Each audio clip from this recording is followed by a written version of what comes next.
Non veg items అంటే most favourite మా పిల్లలకి చికెన్ పకోడీ అనమాట. ఇది చేయడం కూడా చాలా ఈజీగా, సింపుల్‌గా చేసేసుకోవచ్చు. జ్యూసీగా రావాలంటే కొన్ని టిప్స్ ఫాలో అయితే సరిపోతుంది. నేనైతే ఇక్కడ ఒక హాఫ్ కేజీ చికెన్ అయితే తీసుకున్నాను. చికెన్‌ని మంచిగా ఉప్పు నీళ్ళల్లో వేసేసి నానబెట్టేసాననమాట. ఒక 2, 3 గంటల వరకు. నేనైతే ఇక్కడ బోన్సే తీసుకున్నాను. చికెన్ పకోడీకి ఎప్పుడైనా బోన్సే బాగుంటుంది. ఈ చికెన్లో 2 స్పూన్లు వచ్చేసి కారం వేసుకుంటున్నాను. జస్ట్ చిటికెడు, అంటే ఒక చిటికెడేమో పసుపు అనమాట. ఆల్రెడీ ఉప్పు నీళ్ళల్లో ఊరబెట్టాను కాబట్టి చికెన్ని ఇప్పుడు నేను వేసే మసాలాలకి తగ్గట్టు కొద్దిగా సాల్ట్ వేసుకున్నాను. హాఫ్ స్పూన్ వచ్చేసి అల్లం వెల్లుల్లి పేస్టు, హాఫ్ స్పూన్ వచ్చేసి చికెన్ మసాలా పౌడరు, ఇంకా 2 స్పూన్లు వచ్చేసి కార్న్‌ఫ్లవర్ అనమాట. ఇక్కడ నేను ఎగ్ వేయట్లేదు. ఎందుకంటే మనము చికెన్ మంచూరియా అలాంటి వాటికైతే ఎగ్ బాగుంటుంది. చికెన్ పకోడీ కాబట్టి మనము ఎగ్ వేయాల్సిన పని లేదనమాట. వీటిని నేను ఆల్రెడీ ఉప్పు వేసి కడిగేసి మళ్ళీ ఉప్పు నీళ్ళల్లో ఊరబెట్టాను కాబట్టి ఉప్పు పట్టదండి. చాలా తక్కువ వేశాను. ఇప్పుడు నేను వేసుకున్న మసాలాలకి ఇంకొక విషయం, జనరల్గానే ఫ్రైస్ అలాంటి వాటిల్లో ఉప్పు చాలా తక్కువ పడుతుందన్నమాట. ఇంకొకటి ఏంటంటే, మనము ఎప్పుడైనా ఇలా ఊరబెట్టినా నానబెట్టినా సరే చికెను వాటి బోన్స్ అయితే చాలా షార్ప్ అయిపోతాయి. అలాంటప్పుడు మనం మరీ హార్డ్గా కాకుండా లైట్గా మసాజ్ చేయాలన్నమాట, పట్టుకొని జాగ్రత్తగా. ఆల్రెడీ నేను చాలాసార్లు ఎక్స్పీరియన్స్ చేశాను. అలా గట్టిగా పట్టుకున్నప్పుడు బోన్ అయితే కట్ అయిపోతూ ఉండేది చేతిలో. అందుకని చెప్పేసి చెప్తున్నాను మీకు. ఇప్పుడు ఏదైతే ఈ చికెన్ కలిపి పెట్టుకున్నామో దీన్ని అయితే వెంటనే అయినా ఫ్రై చేసుకోవచ్చు, లేదు అంటే ఫ్రిడ్జ్లో పెట్టుకోవచ్చు, బయట అయినా పెట్టుకోవచ్చు. ఒక 1 అవర్ అలా వదిలేసినా సరే మనకి ఈ మసాలాలన్నీ పట్టి మంచి స్పైసీగా టేస్టీగా ఉంటుంది.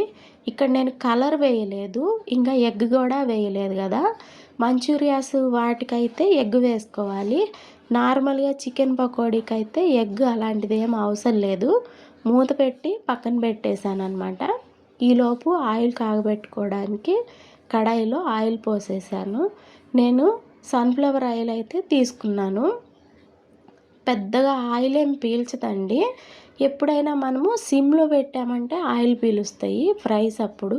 అందుకని చెప్పి మీడియం ఫ్లేమ్లో పెట్టుకోవాలన్నమాట. చికెన్ మంచిగా అయితే నానిపోయింది.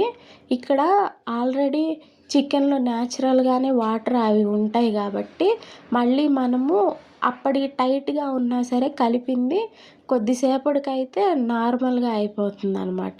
ఎక్స్ట్రా వాటర్ కానీ అలాంటివి ఏమీ వేయకూడదు. వేస్తే మళ్ళీ మనం ఏదైతే దానికి మసాలా కోటింగ్ ఉందో అది జారుగా అయిపోయి విడిపోతుందనమాట. అందుకని చెప్పేసి ఏం వేయకుండా యాజ్ ఇట్ ఈజ్ నేను ఎలాగైతే చేస్తానో ప్రతిసారి ఇలాగే చేస్తూ ఉంటాను. చికెన్ పకోడీ అంటే మా పిల్లలకి చాలా ఇష్టము. సింపుల్గా ఈజీగా ఇలానే చేస్తాను ప్రతిసారి కూడా. చికెన్ కడుక్కునేటప్పుడు మనము కల్లుప్పు అలాంటిది వేసి కడుక్కుంటే నీసు వాసన అనేది రాకుండా ఉండిద్దనమాట. ఆయిల్లో మీడియం ఫ్లేమ్లో ఇలా ముక్కలన్నీ ఫ్రై అయిపోయినాయి ఒక బ్యాచ్. మళ్ళీ 1 నిమిషం నూనెను కాగనిచ్చిన తర్వాత రెండో బ్యాచ్ అయితే వేసుకోవాలి. వెంటనే వేసుకోకూడదు. ఎందుకంటే ఆల్రెడీ నూనె మనకి చల్లారిపోయి ఉండిద్ది తీసే టైంకి. అందుకని చెప్పేసి 1 నిమిషం ఆగిన తర్వాత మిగిలిన చికెన్ ముక్కలు కూడా అన్నీ వేసేసాను. చికెన్ పకోడీ అనేది చాలా సింపుల్ ప్రాసెస్ అనమాట. ఇంకా నేను కలర్ కూడా వేయలేదు, అయినా సరే మంచి కలర్ అయితే వచ్చినాయి. కలర్ ప్లేస్లో మనము కొద్దిగా కారం వేసుకొని కొద్దిగా లైట్గా పసుపు వేస్తే మంచి కలర్ అయితే వస్తాయండి. ఫుడ్ కలర్స్ అలాంటివి ఏమీ అవసరం లేదు. ఉప్పు నీళ్ళల్లో బాగా ఊరబెట్టాను కాబట్టి చికెన్ అయితే ఇలా మెత్తగా ఉంటుందన్నమాట. అలా ఊరబెట్టకపోయినా నానకపోయినా వెంటనే చేసుకున్నా సరే మనకి పీసులుగా లబ్బర్లా ఉంటుంది. బోన్లెస్ తీసుకున్నా సరే అలాగే ఉంటుంది. ఈరోజు డిన్నర్లోకి అయితే చికెన్ పకోడీ ఇంకా గోంగూర పచ్చడి, అన్నం అనమాట. మా వాళ్ళకి ఈవినింగ్ టైంలో చేసేసి ఇస్తే మంచిగా అయితే తినేశారు. చాలా ఈజీ అండి చేసుకోవడము. మీరు కూడా ఒకసారి ట్రై చేయండి. ఇంతవరకు వీడియో చూసిన ప్రతి ఒక్కరికి థ్యాంక్ యూ సో మచ్.